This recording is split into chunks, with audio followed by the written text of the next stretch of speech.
সুপ্রিয় শিক্ষার্থীবৃন্দ, আশা করছি তোমরা সবাই যথারীতি ভালো আছো, সুস্থ আছো এবং নিরাপদে আছো।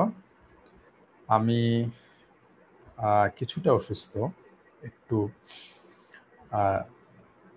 ঠান্ডাজনিত বোধহয়, গায়ে হাতে ব্যথা, তো দোয়া করবা। আমরা সবাই সবার জন্য দোয়া করব। স্বাস্থ্যবিধি মেনে চলবো, সবাই ভালো থাকবে, নিরাপদে থাকবে। আশা করছি তোমাদের পড়াশোনা ভালো মতোই চলছে এবং আমাদের ক্লাসগুলো তোমরা যথানিয়মে তোমরা দেখছো এবং সেইভাবে করেই তোমাদের প্রস্তুতি এগিয়ে যাচ্ছে। আমি তথ্য এবং যোগাযোগ প্রযুক্তি বিষয়ে তোমাদের প্রথম অধ্যায়ের উপর ধারাবাহিক ক্লাস নিচ্ছি। প্রথম অধ্যায়টি প্রায় শেষের দিকে, আমরা যতটুকু জানি। গত ক্লাসে আমরা জেনেটিক ইঞ্জিনিয়ারিং নিয়ে আলোচনা করেছিলাম। আজকে আমরা আরেকটি বিষয় নিয়ে আলোচনা করব। তোমাদের যদি কোনো প্রশ্ন থেকে থাকে, আমি প্রত্যাশা করব অবশ্যই যাতে তোমরা ক্লাস চলাকালীন সময়ে আমি আছি, তোমরা ইনবক্সে প্রশ্ন করবে, আমরা জবাব দেওয়ার চেষ্টা করব। যদিও দেখা যায় যে প্রিমিয়ার ভিডিওতেও তোমাদের আসলে উপস্থিতি তেমন আমরা পাই না, তবুও কিন্তু আমাদের কার্যক্রম আমরা চালিয়ে যাচ্ছি। আমরা জানি যে বৈশ্বিক এই করোনার কালীন মহামারীতে সমস্ত পৃথিবীতে যেভাবে করে আসলে অর্থনৈতিক, সামাজিক, রাজনৈতিক, সাংস্কৃতিক প্রতিটি ক্ষেত্রে একটি স্থবিরতা দেখা দিয়েছে, শিক্ষাক্ষেত্র তার বাইরে নয়। কিন্তু আমরা এর মধ্যে দিয়ে কিন্তু আমরা বারবার বলে থাকি যে আমাদের বাঁচতে হবে, আমাদের পড়াশোনা করতে হবে, আমাদের শিক্ষা কার্যক্রম চালিয়ে যেতে হবে এবং সেই প্রত্যাশা রেখেই কিন্তু আজকে আমাদের ক্লাস আবার আমি শুরু করছি। তো তোমাদেরকে আমন্ত্রণ জানাই আমার এই ক্লাসে। সবাইকে যথারীতি শুভেচ্ছা এবং স্বাগতম। আমার সাথে অলরেডি তোমাদের পরিচয় আছে, একটু বলে নিই। আমি তপন ভট্টাচার্য, সহযোগী অধ্যাপক, কুমিল্লা ভিক্টোরিয়া সরকারি কলেজ। একাদশ শ্রেণীর তথ্য এবং যোগাযোগ প্রযুক্তি বিষয়ে অধ্যায় 1 নিয়ে আমরা আলোচনা করছি। ছবিটির দিকে আমরা একটু তাকাই। সবাই চিনি এটি একটি ল্যাপটপ, কিন্তু যেমন আমাদের প্রথম ক্লাসে আমি বলেছিলাম সমগ্র বিশ্ব এখন তোমার হাতের মুঠোয়, তেমনি আমরা বলতে পারি যে ডিভাইসগুলো, এখন যে সকল ইলেকট্রনিক ডিভাইস আমরা ব্যবহার করি, সেই ডিভাইসগুলো তোমার এখন হাতের মুঠোয় চলে আসছে। অর্থাৎ ডিভাইসগুলো ক্রমশ ক্ষুদ্র থেকে ক্ষুদ্রতর হচ্ছে, যেটাকে আমরা বলি যে পাওয়ার অফ স্মল। ক্ষুদ্রের যে শক্তি, সেই শক্তি আমরা খেয়াল করি আসলে বিভিন্ন ডিভাইসের মধ্যে। আমরা আসলে আজকে এই বিষয়গুলো নিয়ে আসলে আলোচনা করব। সেটিও দেখো, এখন এই ছবিটিও দেখো, এটিও কিন্তু এক ধরনের একটি রোবট। আমরা রোবোটিক্স নিয়ে অলরেডি আলোচনা করেছিলাম, এটি একটি রোবট মশা। সেটিও কিন্তু অতি ক্ষুদ্র একটি ডিভাইস, তাই না? তো এইভাবে করে আসলে দেখা যায় যে ইলেকট্রনিক জগতে যে সকল ডিভাইস আমরা ব্যবহার করি, সেই ডিভাইসগুলো ক্রমশ ক্ষুদ্র থেকে ক্ষুদ্রতর হয়ে যাচ্ছে। এই বিষয়টাকে আমরা প্রকাশ করি যা দিয়ে, সেটাকে আমরা বলে থাকি আসলে ন্যানো টেকনোলজি, যেটা আমি বলি যে nano, the power of small. তোমাদের কাছে যদি প্রশ্ন করা হয় যে সবচেয়ে ছোট বস্তু তোমাদের কাছে এই মুহূর্তে যদি চিন্তা করার কথা বলা হয়, তাহলে সবচেয়ে ছোট বস্তু কি? অনেকেই অনেক কিছুই বলতে পারো। তার মধ্যে যদি একেবারে দেখা যায় এরকম যদি একটু চিন্তা করো যে দেখা যায় সবচেয়ে ছোট, তাহলে তো প্রথম যে নামটি আসে সেটি সম্ভবত ধূলিকণা, তাই না? সবচেয়ে ক্ষুদ্র, কিন্তু চোখে দেখা যায়, কিন্তু এটার যে পাওয়ার সেটি একমাত্র চোখে পড়লেই বোঝা যায় যে এই ক্ষুদ্রের কি শক্তি, তাই না? চোখের মধ্যে যদি তার কোনো কারণে প্রত্যেকটি ধুলোকণার মধ্যে এক ধরনের এক ধরনের ধারালো ছুচালো একটি অংশ থাকে, সেটি যদি কোনো কারণে চোখের মধ্যে যদি গেঁথে যেতে পারে, তাহলে কিন্তু আর ডাক্তার না ছাড়া তো ফোর্সিপ দিয়ে সেটাকে তোমার তুলে নিয়ে আসতে হয়। তো সেটি একটি দুর্বিষহ, যাদের চোখে এরকম ধুলোকণা বা ধুলোবালির আক্রমণ হয়েছে, তারাই শুধু বুঝতে পারে যে আসলে দ্য পাওয়ার অফ স্মল। তো এইভাবে করে আমরা আসলে দেখবো যে আসলে কিভাবে ন্যানো টেকনোলজি কি সেটা আমরা ব্যাখ্যা করবো। ন্যানো টেকনো তথ্য যোগাযোগ প্রযুক্তির ব্যবহার, কি কি যন্ত্রপাতি আমরা ব্যবহার করি এবং কিভাবে আইসিটির কল্যাণে আমাদের এখনকার যে ডিভাইসগুলো এত ক্ষুদ্র থেকে ক্ষুদ্রতর হয়ে যাচ্ছে, ভবিষ্যতেই বা কীরকম সেটা আমরা তোমাদের সাথে শেয়ার করব। এরকম অসংখ্য ডিভাইস আমরা দেখতে পাই। তোমরা যদি ইউটিউবে সার্চ দাও, ইউটিউবে থেকে অসংখ্য, এই মুহূর্তে যদি সার্চ দাও, অনেক সর্বশেষ ন্যানো টেকনোলজির উপর অনেক ধ্যান ধারণা পেয়ে যাবে। তো আমরা প্রথমে তোমাদেরকে একটা ভিডিও একটু শেয়ার করি তোমাদের সাথে, দেখি আশা করি তোমাদের ভালো লাগবে। একটু দেখে নিই আমরা।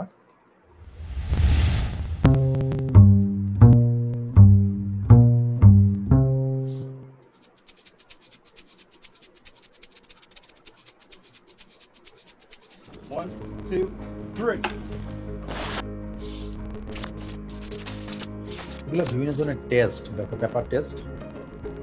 এটি হচ্ছে একটি ন্যানো পেপার, যেটি কিন্তু আসলে কালি লাগে না, কালি ছেড়ে দিলেও লাগতেছে না। আর এই পেপারটির সাথে পার্থক্য বোঝানো হয়েছে, তো এই যেখানে গায়ে লেগে থাকতেছে পানি, সেরকম একটি বিষয়। বৈশিষ্ট্যগুলো আগে দেখো, তারপরে আমরা আলোচনা করতেছি। এটিও ঠিক এরকম একটি ডায়েরি, যেটি পানির মধ্যে ডুবিয়ে রাখলেও আসলে ভিজে না।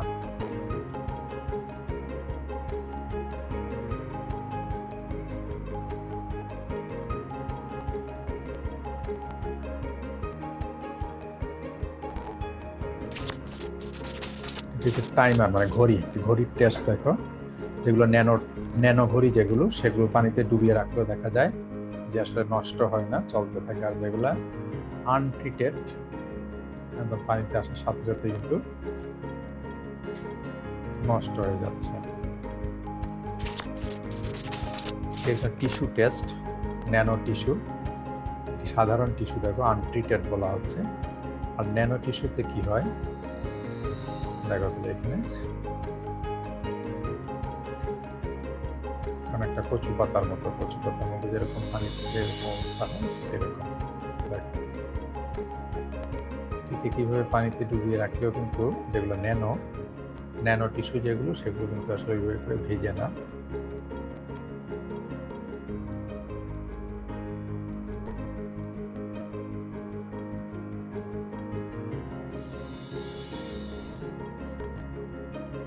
সুতরাং এই টিস্যুর সাহায্যে কিন্তু অনেক হাঁড়ি পাতিল, বাটি, প্লেট, এগুলার খরচপাতি হয়তো বা কমিয়ে দিবে ভবিষ্যতে।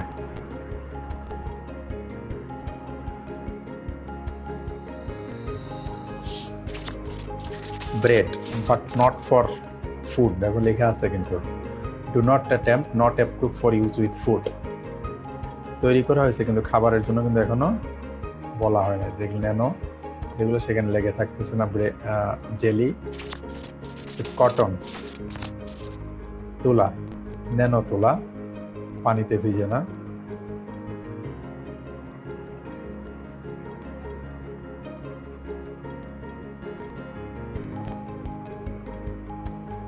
বিশেষ করে মনে করো তুমি বালিশ তৈরি করবা, সেখানে যদি এই ন্যানো তুলো ব্যবহার করো, তাহলে সেই বালিশ যদি পানিতে পরেও তো নষ্ট হওয়ার ক্ষমতা আর সম্ভাবনা থাকবে না। এটা হচ্ছে মাঠ, বিশেষ ধরনের দেখো কাপড়, ময়লা লেগে থাকবে না মধ্যে।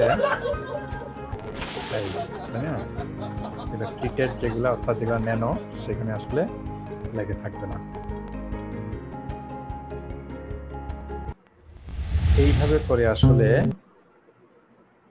এইভাবে করেই কিন্তু আসলে ন্যানো টেকনোলজিতে দেখো আমরা কিছু জিনিস তোমাদেরকে দেখানোর চেষ্টা করলাম, যেগুলো আসলে ন্যানো টেকনোলজির সাহায্যে তৈরি করা হয়েছে। এবং সেটার মূল বৈশিষ্ট্যের দিকে যদি আমরা তাকাই, তাহলে আমরা দেখবো যে বস্তুর মধ্যে বিশেষ কিছু বৈশিষ্ট্যের অবতারণা করা হয়েছে। তাহলে সেদিক থেকে আমরা বলতে পারি ন্যানো টেকনোলজি হচ্ছে গিয়ে পদার্থকে আণবিক পর্যায়ে পরিবর্তন এবং নিয়ন্ত্রণ করবার একটি বিদ্যা। সাধারণত ন্যানো প্রযুক্তি এমন সব কাঠামো নিয়ে কাজ করে যা অন্তত একটি মাত্রায় 100 ন্যানোমিটার থেকে ছোট। তার পরিমাণটা আমরা এরকমভাবে করতে পারি, যেমন ধরো আমরা একটু যদি আমরা বড় করে চিন্তা করি, তাহলে মনে করো যদি কোনো স্টেডিয়াম তাই না? সেই স্টেডিয়ামের মধ্যে, সেই স্টেডিয়ামের তুলনায় সেই স্টেডিয়ামের মাঝখানে হয়তো বা একটি মটর দানাকে তুমি ন্যানো বলতে পারো, পরিমাণটা এইরকম। তো হাউ স্মল, দেখো আমরা একটু তুলনা করলাম, মনে করো মাউন্টেন যদি 1 কিলোমিটার ধরি, সেই তুলনায় একটি চাইল্ড 1 মিটার, তার চেয়ে একটু ছোট অ্যান্ড, তারপর হচ্ছে ব্যাকটেরিয়া, তারপর সুগার মলিকুল, এটাকে বলা হচ্ছে ন্যানোমিটার। তাহলে আমরা যদি বলি এরকম করে যে ন্যানো টেকনোলজি হচ্ছে পারমাণবিক বা আণবিক স্কেলে অতি ক্ষুদ্র ডিভাইস তৈরি করার জন্য ধাতব বস্তুকে সুনিপুণভাবে কাজে লাগানোর বিজ্ঞান। একটা উপাদানকে কাজে লাগিয়ে উচ্চ ক্ষমতা সম্পন্ন পণ্য বা উপাদান তৈরির জন্য ন্যানো প্রযুক্তি কাজে লাগানো হয়। না, অর্থাৎ কোনো একটা বস্তুকে যখন আমরা ভাঙতে ভাঙতে ভাঙতে ভাঙতে তাকে একেবারে আণবিক পারমাণবিক পর্যায়ে আমরা পৌঁছে যাই, তখন যে এলিমেন্টস, যে উপাদান নিয়ে যে বস্তুটি, যে নতুন বস্তুটি তৈরি করা হয়, সেটার মধ্যে অনেক অভাবনীয় কিছু বৈশিষ্ট্যের আবির্ভাব ঘটে। তার কিছু নমুনা আমরা তোমাদেরকে দেখালাম, আমরা কাগজ দেখালাম, আমরা কাপড় দেখালাম, কিন্তু এগুলো কিন্তু ব্যবহৃত হচ্ছে, তাই না? তো ন্যানো টেকনোলজি হচ্ছে এমনই একটি প্রযুক্তির এমনই একটি দিক যেখানে বস্তুর আণবিক পর্যায়ে, বস্তুকে ভেঙে আণবিক পর্যায়ে তার প্রাপ্ত পার্টিকেলস দিয়ে কোনো বস্তু তৈরি করা হয়, সেটাকেই বলা হচ্ছে ন্যানো টেকনোলজি। এবং ধরে নেওয়া হচ্ছে যে ভবিষ্যতের পৃথিবীতে ন্যানো টেকনোলজি একটি গুরুত্বপূর্ণ ভূমিকা পালন করবে। এবং আমরা যে এখন যে আমরা অতি ক্ষুদ্র ক্ষুদ্র ডিভাইসগুলো দেখি, তুমি যে একেবারে ক্ষুদ্র স্পিকার দেখো বা একটা মাউস দেখো, ইভেন তোমার হাতে যে ল্যাপটপ, পাম্পটপ চলে আসছে, তোমাদের স্মার্টফোনটা চলে আসছে, সবগুলোই কিন্তু আসলে ন্যানো টেকনোলজির এক ধরনের ফল। ঠিক আছে, তারপরে আমরা তাহলে খুব স্বাভাবিকভাবে মনে প্রশ্ন জাগে, তাহলে ন্যানো বলতে আসলে কি আমরা বলছি যে কোনো একটি এককে, এটা যদি সেকেন্ড হয় তাহলে 100 কোটি ভাগের 1 ভাগ হবে। যদি আমরা ন্যানোমিটার হচ্ছে দৈর্ঘ্য পরিমাপের একটি একক, 1 ন্যানোমিটার হচ্ছে 1 মিটারের 100 কোটি ভাগের 1 ভাগ। এটা খুব মনোযোগ দিয়ে মনে রাখবা যে 1 ন্যানোমিটার সমান 10⁻৯ মিটার। এটি কিন্তু প্রায়শই আসে, যদি ইঞ্চির সাথে তুলনা করি তাহলে সেটি দাঁড়ায় এত ন্যানোমিটারে 1 ইঞ্চি। তাহলে যদি আমরা সেকেন্ড বলি, ন্যানো সেকেন্ড বলতে বোঝায় সেকেন্ডের 1 সেকেন্ডের 100 কোটি ভাগের 1 ভাগ। যদি আমরা মিটার বলি তাহলে 1 মিটারের 100 কোটি ভাগের 1 ভাগ হলো গিয়ে 1 ন্যানোমিটার। চিন্তা করে দেবো তাহলে কত ক্ষুদ্র, কত ক্ষুদ্রাতি ক্ষুদ্র, যেগুলো আসলে আমরা চোখে দেখি না, কিন্তু বিজ্ঞানীরা সেটাকে ভাঙতে ভাঙতে ভাঙতে ভাঙতে একেবারে যে আণবিক যে পার্টিকলস নিয়ে, বিশেষ করে তুমি যদি কম্পিউটারের প্রসেসরের কথা চিন্তা করো, সেখানে কিন্তু দারুণভাবে ন্যানো টেকনোলজির কারণেই কিন্তু সম্ভবপর হয়েছে এই ডিভাইসগুলোকে আমরা ছোট করে নিয়ে আসতে। সুতরাং এটি একটি খুব বিশাল একটি প্রযুক্তির ইতিহাসে বা প্রযুক্তিগত ক্ষেত্রে এটি একটি বড় ধরনের বিপ্লব। এবং ভবিষ্যৎ পৃথিবীকে কিন্তু বলাই হচ্ছে ভবিষ্যৎ পৃথিবী হবে গিয়ে ন্যানো প্রযুক্তির। আমরা যদি উন্নত বিশ্বের দিকে তাকাই, সেখানে আমরা দেখব জাপান, ইংল্যান্ড প্রত্যেকটি দেশ এই ন্যানো প্রযুক্তিতে তাদের বাজেটের সিংহভাগ অংশ কিন্তু গবেষণার জন্য ব্যয় করছে। আমরা দেখাবো, বিভিন্ন ক্ষেত্রগুলো দেখাবো কোথায় কোথায় আমরা ব্যবহার করতেছি, এবং তোমরা নিজেরাও কিন্তু বিভিন্ন বইপত্র পড়ে অথবা ইউটিউবে সার্চ দিয়ে, ইন্টারনেটে সার্চ দিয়ে কিন্তু দেখে নিতে পারো যে কিভাবে আমরা আস্তে আস্তে ন্যানো প্রযুক্তির কল্যাণে কিভাবে বিভিন্ন ধরনের ডিভাইসের সাথে আমরা পরিচিত হচ্ছি। তোমার আশেপাশে অসংখ্য ডিভাইস তোমরা ব্যবহার করো, ছোট ছোট ক্যামেরা ব্যবহার করতেছি আমরা ন্যানো প্রযুক্তির কল্যাণে। তুমি ছোট ল্যাপটপ, ডেস্কটপ, পাম্পটপ, নোটবুক, নেটবুক, তোমার স্মার্টফোন, আমরা বলছি তোমার স্পিকার, ক্ষুদ্র ক্ষুদ্র স্পিকার চলে আসতেছে, সব হচ্ছে কি ন্যানো প্রযুক্তির ফল। ভবিষ্যতে হয়তো এমনও অদ্ভুত কিছু না, তোমার হয়তো কানের পিছনেই তোমার হয়তো বা ল্যাপটপ, ডেস্কটপটা থেকে যাবে। তুমি অলরেডি এখনো আছে, তাই না? অনেক ছোট ছোট ডিভাইস চলে আসতেছে, এটা হচ্ছে ন্যানো টেকনোলজির ফল। ন্যানো টেকনোলজির যদি আমরা ইতিহাসের দিকে তাকাই, তাহলে আমরা দেখবো যে রিচার্ড ফাইনম্যানকে বলা হয় যে ন্যানো প্রযুক্তির জনক। 1959 সালে রিচার্ড ফাইনম্যান এক বক্তৃতায় সর্বপ্রথম ন্যানো প্রযুক্তির ধারণা দেন। এজন্য রিচার্ড ফাইনম্যানকে ন্যানো প্রযুক্তির জনক বলা হয়। 1999 সনে ন্যানো টেকনোলজির মাধ্যমে অণু পরমাণুকে ভেঙে কিংবা জোড়া লাগিয়ে কিছু করার সম্ভাবনা সৃষ্টি হয়। তারও অনেক পরে আসলে সৃষ্টি হয়। তাহলে আমরা দেখবো যে এটি আসলে একটি পদার্থবিজ্ঞানেরই একটি অংশ, এবং পদার্থবিজ্ঞানেই এই বিষয়গুলোকে নিয়ে বিশদভাবে গবেষণা করে ন্যানো প্রযুক্তির একটি বিশেষ একটি শাখা আসলে আবির্ভূত হয়। আমরা স্কেলগুলা অলরেডি বলছি তোমাদেরকে বোঝানোর জন্য যে কিভাবে আসলে একটা ওয়াটার মলিকুল থেকে শুরু করে কার্বন অ্যাটম থেকে শুরু করে কিভাবে আসলে কত ক্ষুদ্র হতে পারে। কম্পিউটারের সাথেও ন্যানো টেকনোলজি সম্পর্কিত আমরা বলছি। কম্পিউটারের ভিতরে যে প্রসেসর আছে তা অসংখ্য ক্ষুদ্র ক্ষুদ্র ন্যানোমিটার স্কেলের সার্কিট, আর তাতে ব্যবহৃত হচ্ছে ন্যানো টেকনোলজি। আমরা ইন্টেল প্রসেসরের কথা জানি, আমরা সিলিকনের উপর তার প্যাটার্ন করে যে সার্কিট বানানো হয়েছে তার বর্তমান সাইজ হলো গিয়ে 100 ন্যানোমিটার। সুতরাং কম্পিউটার হার্ড ডিস্কের তথ্য ক্ষমতাও কিন্তু দিন দিন আসলে বাড়ছে। সামনে কয়েক বছরে এর আকার 50 ন্যানোমিটার হবে। অর্থাৎ আমরা যে এখন যে ধরনের ছোট ছোট মেমোরি কার্ড তুমি পাচ্ছ, তাই না, ছোট ছোট দেখা যায় পকেট ক্যামেরা পাচ্ছ, তুমি গোপন ক্যামেরা পাচ্ছ। কিভাবে সম্ভব? সেটা ন্যানো টেকনোলজির কল্যাণে সম্ভব। এবং ধরে নেওয়া হচ্ছে, দেখো আমি একটি আর্টিকেলে পড়ছিলাম যে তোমার নাসা কল্পনা করতেছে যে পৃথিবী থেকে এখন অলরেডি নিচ্ছে আসলে ওইভাবে করে, যে মনে করো ব্যক্তিগতভাবে কাউকে মহাকাশ ঘুরিয়ে টুরিয়ে নিয়ে আসে। এগুলো অলরেডি হচ্ছে, তাই না? ব্যক্তিগত পর্যায়ে হচ্ছে, কিন্তু মনে করো সাধারণ মানুষের জন্য যদি করতে চায় তাহলে যদি একটা মনে করো গল্পের মতো, সায়েন্স ফিকশনের মতো যদি এখন শোনাবে, কিন্তু হয়তো ভবিষ্যতে এরকম হবে। মনে করো একটা বিশাল বড় একটা লিফট তৈরি করে ফেললো, তাই না? তো বিজ্ঞানী একটা হিসাব করে দেখিয়েছেন যে 30,000 ফুট লম্বা একটি যদি লিফট তৈরি করে ফেলা যায়, তাহলে সেটি দিয়ে মোটামুটি তুমি মঙ্গল গ্রহ পর্যন্ত তোমাকে নাকি পাঠিয়ে দিবে। এখন প্রশ্ন হচ্ছে 30,000 ফুট লিফট নয় তৈরি করা গেল, কিন্তু এই লিফটটাকে আসলে তুলবে কি দিয়ে, তাই না? যে সূক্ষ্ম এবং সবচেয়ে শক্তিশালী যে একটি রশি বা তার দরকার, সেই তার পাবে কোথায়? সেটার একটি সুবিধা বলে দেওয়া হচ্ছে, বা একটি সম্ভাব্য সলিউশন বা সমাধান এরকম করে বলা হচ্ছে, যে যদি ইস্পাতের এইরকম আণবিক পর্যায়ে যদি গবেষণা ইস্পাতের টুকরো নিয়ে যে তারটি তৈরি করা হবে, সেটি হয়তো দেখতে হবে একেবারে চুলের চেয়েও চিকন, কিন্তু সেটি শক্তিশালী দিক থেকে প্রায় ইস্পাতের তুলনায় 100 গুণ বেশি শক্তিশালী হবে। হয়তো বা সম্ভব, উই ডোন্ট নো।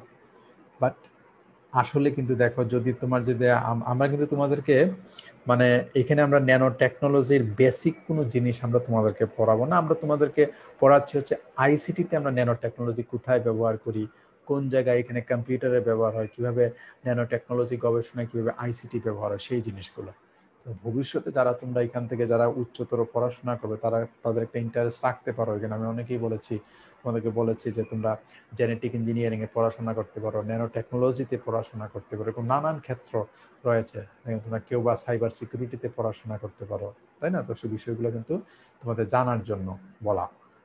আমি এখানে তোমাদেরকে ন্যানো টেকনোলজির একেবারে মাস্টার বানাবো সেটা বলছি না। আমরা শুধুমাত্র তোমাদেরকে পরিচয় করিয়ে দিব ন্যানো টেকনোলজির সাথে। এটি যথারীতি একটি স্কেল, অলরেডি আমরা বলছি। দেখো ক্রমশ কমতে 10 টু দি পাওয়ার যে এইভাবে কত ক্ষুদ্র অ্যাটমিক রেডিয়াস, তারপরে এত দূরে দেখাই যাচ্ছে না। তো এটা মাত্র 10⁻², তারপরে আরো ওইদিকে আছে কত ক্ষুদ্র। চিন্তা করে দেখো, যদি একটি স্কেলকে চিন্তা 1 মিটার, তার বল, টেনিস বল এরকম করে ছোট হতে এইভাবে করে যাচ্ছে, তাই না? ন্যানো স্কেলের মধ্যে এরকম আমরা চিন্তা করতে পারি। প্রশ্ন হচ্ছে আমরা ন্যানো টেকনোলজি ব্যবহার করি কোথায়? অসংখ্য ক্ষেত্র আছে দেখো ন্যানো টেকনোলজির। আমরা বিভিন্ন জায়গায় ব্যবহার করি, ডিফেন্স সিকিউরিটিতে ব্যবহার করি, দেখাইছি আমরা।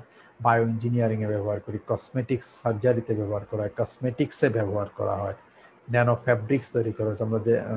আমরা তোমাদেরকে একেবারে দেখানো হয়েছে যে ন্যানো ফ্যাব্রিক্সের সাহায্যে যে জামা কাপড় তৈরি করা হয় সেখানে ময়লা লেগে থাকে না। এনার্জি, বিশেষ করে হচ্ছে গিয়ে তোমার শক্তি উৎপাদনে ব্যাটারির সেল তৈরি করতে, সৌর সেল তৈরি করতে, সেখানে কিন্তু ব্যাপকভাবে আসলে ব্যবহার করা হয়ে থাকে ন্যানো টেকনোলজি। মেডিকেলে চিকিৎসা বিদ্যায় তোমার ব্যাপকভাবে ব্যবহৃত হয় ন্যানো টেকনোলজি, বিভিন্ন ধরনের ন্যানো ডিভাইস তৈরি করা হচ্ছে। আমরা অলরেডি তোমাদেরকে অনেকগুলো কথা বলছি যে ন্যানো টেকনোলজিতে আসলে অনেক ধরনের ডিভাইস বা ন্যানো টেকনোলজির সাহায্যে অনেক ধরনের ডিভাইস ব্যবহার করা হয়ে থাকে। আমরা যদি দেখি যে কম্পিউটারের হার্ডওয়্যার তৈরিতে ব্যবহার করা হয় থাকে, কম্পিউটারের হার্ডওয়্যার তৈরিতে ব্যবহার করা থাকে, চিকিৎসা ক্ষেত্রে ব্যবহার করা হয়, খাদ্য শিল্পে ব্যবহার করা হয়। আমরা দেখবো যে জ্বালানি শিল্প ব্যবহার করা, নানানভাবে ব্যবহার করা হচ্ছে। তোমার অনেক নতুন নতুন টেকনোলজির উদ্ভব হচ্ছে। সেই সাথে ব্যবসায়িক সুযোগের দ্বার উন্মোচন করছে বলে বিভিন্ন সরকারি বেসরকারি প্রতিষ্ঠান ন্যানো টেকনোলজি গবেষণায় আসলে অর্থ সরবরাহ করছে। জ্বালানি উৎসের বিকল্প হিসেবে বিভিন্ন ধরনের ফুয়েল তৈরি করার কথা বলা হচ্ছে, সেখানে ন্যানো টেকনোলজি ব্যবহার হচ্ছে। যোগাযোগ ক্ষেত্রে হালকা ওজনে কম জ্বালানি চাহিদা সম্পন্ন গাড়ি প্রস্তুত করতে ব্যবহার করা হইতেছে। বায়ু বা পানি দূষণ রোধে ব্যবহার করা হচ্ছে, প্রসাধন শিল্পে ব্যবহার করা হচ্ছে। এরকম নানানভাবে আসলে ব্যবহার করা হয়ে থাকে। আমরা আরেকটু এগিয়ে যাই আমাদের আলোচনাকে, আমরা আশা করি তোমাদের সাথে করবো। আমরা বলছি যে চিকিৎসায় ব্যবহার করা হয়, ন্যানো রোবট ব্যবহার করে অপারেশন করা হচ্ছে। বাংলাদেশেও কিন্তু হয়েছে, ন্যানো রোবট ব্যবহার করে হার্টের অপারেশন করা হচ্ছে, যেগুলো জটিল হার্টের, যেগুলো ওপেন হার্ট সার্জারি, সেখানে আর এখন ডাক্তার একটা ছোট্ট রোবট হয়তো তোমার বুকের ভিতরে পাঠিয়ে দিচ্ছে, সেই এগুলোকে সব তোমার মেরামত করে চলে আসছে, তাই না? সুতরাং এগুলো কিন্তু হচ্ছে, এখন ক্ষুদ্র ক্ষুদ্র সুচ তৈরি করা হচ্ছে। মনে করো আমরা ক্রায়ো সার্জারির ক্ষেত্রে দেখানো হয়েছে, একেবারে তোমার মনে করো ওই ইয়ের ক্ষেত্রে তোমার ক্যান্সারের যে সেল, সেই সেলকে নির্দিষ্ট করে ঠিক সেই সেলের মধ্যেই সূক্ষ্ম সূক্ষ্ম সুচ দিয়ে সেখানে ক্যান্সার সেলের দেখো যে চিকিৎসা করা হচ্ছে। তো এইভাবে হচ্ছে গিয়ে ন্যানো টেকনোলজির অসংখ্য ব্যবহার। ন্যানো ক্রায়ো সার্জারি হচ্ছে ডায়াগনোসিস করা, এন্ডোস্কোপি করা, এনজিওগ্রাম করা, কলোনোস্কোপি করা, এরকম নানান কাজে কিন্তু আসলে ন্যানো টেকনোলজি ব্যবহার হচ্ছে। সুতরাং চিকিৎসা বিজ্ঞানের ক্ষেত্রে যদি চিন্তা করি, তো সেখানে কিন্তু এক ধরনের বিপ্লব নিয়ে আসছে ন্যানো টেকনোলজি। ন্যানো টেকনোলজিতে প্রধানত আসলে দেখো দুটো প্রক্রিয়া ব্যবহার করা হয়, একটি হচ্ছে টপ টু বটম, আর একটি হচ্ছে বটম টু টপ। আমি একটু সংক্ষেপে তোমাদেরকে বলি। টপ ডাউন বা টপ টু বটম হচ্ছে গিয়ে কোনো জিনিসকে কেটে ছোট করে একটি নির্দিষ্ট আকার দেওয়া হয়, অর্থাৎ টপ মানে একটি বড় জিনিসকে কেটে কেটে কেটে কেটে ক্ষুদ্র করা হচ্ছে গিয়ে আসলে top to bottom. Bottom to top হচ্ছে গিয়ে একটি অনেকগুলো ক্ষুদ্র ক্ষুদ্র জিনিসকে জোড়া লাগিয়ে লেগে একটি বড় জিনিস তৈরি করা। আমাদের বর্তমান ইলেকট্রনিক্স হচ্ছে গিয়ে টপ ডাউন প্রযুক্তি, আর ন্যানো টেকনোলজি হচ্ছে বটম টু টপ প্রযুক্তি। অর্থাৎ ছোট জিনিসের সাহায্যে কিন্তু একটা বড় ক্ষমতা সম্পন্ন একটি জিনিস তৈরি করে ফেলা, সেটা হচ্ছে গিয়ে তোমার এক ধরনের প্রক্রিয়া। তো ন্যানো টেকনোলজি হচ্ছে সেই প্রক্রিয়া যেখানে একটি বড় আকৃতি কিছুতে শুরু করে তাকে ভেঙে ছোট করতে করতে করতে করতে কোনো বস্তুকে ক্ষুদ্রাতি ক্ষুদ্র আকৃতিতে পরিণত করা হয়। ঠিক আছে? তো ন্যানো প্রযুক্তি হচ্ছে এমনই একটি, বলাই হচ্ছে, আমরা বলছি আগেও বলছি, আগামী বিশ্ব হবে গিয়ে আসলে ন্যানো টেকনোলজির বিশ্ব। এটি একটি স্লোগান হয়ে গেছে এখন। আমরা এখানে অনেকগুলো দেখো তোমাদেরকে দেখানো হয়েছে ন্যানো ম্যাটেরিয়ালস কোথায় কোথায় ব্যবহার করা হয়। ফুডে ব্যবহার করা হচ্ছে, এনভায়রনমেন্টে ব্যবহার করা হচ্ছে, তাই না? বা হচ্ছে উড, কাঠের মধ্যে ব্যবহার করা হচ্ছে, ঠিক আছে না? এনার্জির মধ্যে, রোবটের মধ্যে ব্যবহার করা হচ্ছে, নানানভাবে দেখো বায়োম্যাটেরিয়ালস তৈরিতে ব্যবহার করা হচ্ছে। এরকম নানানভাবে ন্যানো টেকনোলজির কিন্তু ব্যবহার হচ্ছে।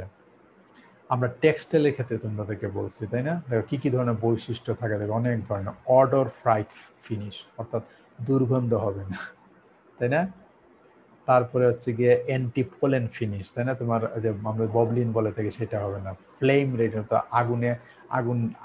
আগুনে পুড়বে না, খুব জরুরি দরকার। কিন্তু আমাদের দেশে দেখা যায়, চিন্তা করে দেখো, আমাদের দেশে কিন্তু বিশেষ করে গ্রামাঞ্চল থেকে শুরু করে শহরে অঞ্চলে আমাদের মা বোনদের আগুনে পুরার একটি বড় কারণ কিন্তু হচ্ছে গিয়ে রান্নাঘরের আগুন, এবং সেটা কাপড়ে লেগে যায় এবং সেটা থেকে ভয়ঙ্কর ভয়ঙ্কর ধরনের অগ্নিদগ্ধ হওয়ার সম্ভাবনা থাকে। সুতরাং এই ধরনের কাপড় কিন্তু আসলে দেখা যায়, তাই না, আমাদের জন্য জরুরি দরকার। তো সেলফ ক্লিনিং ফেব্রিক হয়ে যায়, ময়লা আবর্জনা জন্মে না, অটোমেটিকলি চলে যাবে, তাই না? প্রোটেকশন এগেনস্ট কেমিক্যাল এন্ড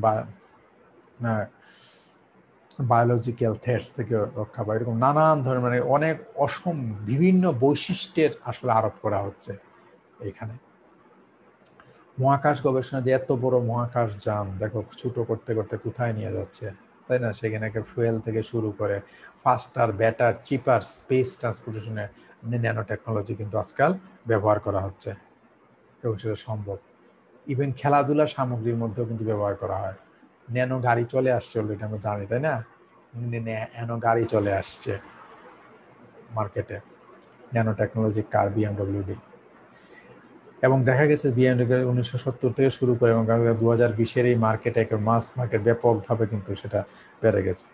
যা আমরা বলছিলাম যে খেলাধুলার জগতে যে খেলাধুলার বল, র্যাকেট বল, খেলাধুলার যে সামগ্রী, সেই সামগ্রীগুলোর মধ্যে ব্যাপকভাবে কিন্তু ব্যবহার হচ্ছে ন্যানো টেকনোলজি। বিভিন্ন ধরনের ন্যানোটেক খেলায় যে খেলার যে একবার ব্যাডমিন্টন র্যাকেট থেকে শুরু করে ক্রিকেট বল থেকে শুরু করে যাবতীয় সকল ক্ষেত্রে তুমি একটা ন্যানো প্রযুক্তির একটি ছোঁয়া পাবা। যাই হোক, তাহলে আমাদের আলোচনা প্রায় শেষের দিকে নিয়ে আসছি। আমরা বায়ু এবং পানি দূষণ রোধেও ব্যবহার করতে পারি বলছি, প্রসাধন শিল্পের কথা আমরা বলছি, যোগাযোগ ক্ষেত্রের কথা, বিভিন্ন ধরনের হালকা ওজন কম জ্বালানি সম্পন্ন গাড়ি প্রস্তুত করা সম্ভব হচ্ছে সেখানেও। সবকিছু মিলে তোমরা টেক্সটাইল ন্যানো টেকনোলজি ব্যবহার দেখতে পারো। তোমরা ন্যানো টেকনোলজি কাকে বলে সেটা দেখতে পারো, ন্যানো টেকনোলজি কি কি কাজে ব্যবহার হয় সেগুলোও দেখতে পারো, ন্যানো টেকনোলজির অসুবিধাগুলোও দেখতে পারো। আমরা এখান থেকে ন্যানো টেকনোলজি কি সেটা আমরা শিখলাম, ঠিক আছে? বাড়ির কাজে এটা ন্যানো টেকনোলজি তথ্য যোগাযোগ প্রতি ভূমিকা ব্যাখ্যা করো, এটি তোমরা লিখে জমা দিতে পারো। বলো ছবিতে কতজন মানুষ আছে, আমাকে ইনবক্সে লিখে দাও ভালো করে দেখে এটাতে কোনো ন্যানো টেকনোলজি আছে কিনা খেয়াল করো। এটা কিন্তু তোমার ন্যানো টেকনোলজির একটি গুণ, তাই না? ছবিটিতে কতজন মানুষ আছে গুণে খেয়াল করো, ঠিক আছে? সবাই এই পর্যন্ত ভালো থাকবে, সুস্থ থাকবে, নিরাপদ থাকবে এবং অবশ্যই তোমরা বাসায় থাকবে।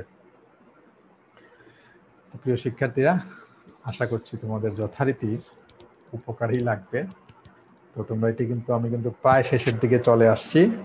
আমি সামনের ক্লাস তথ্য যোগাযোগ প্রযুক্তি ব্যবহারের নৈতিকতা সেটি নিয়ে একটু পড়াবো, তারপরে কিন্তু আমাদের মোটামুটিভাবে শেষ।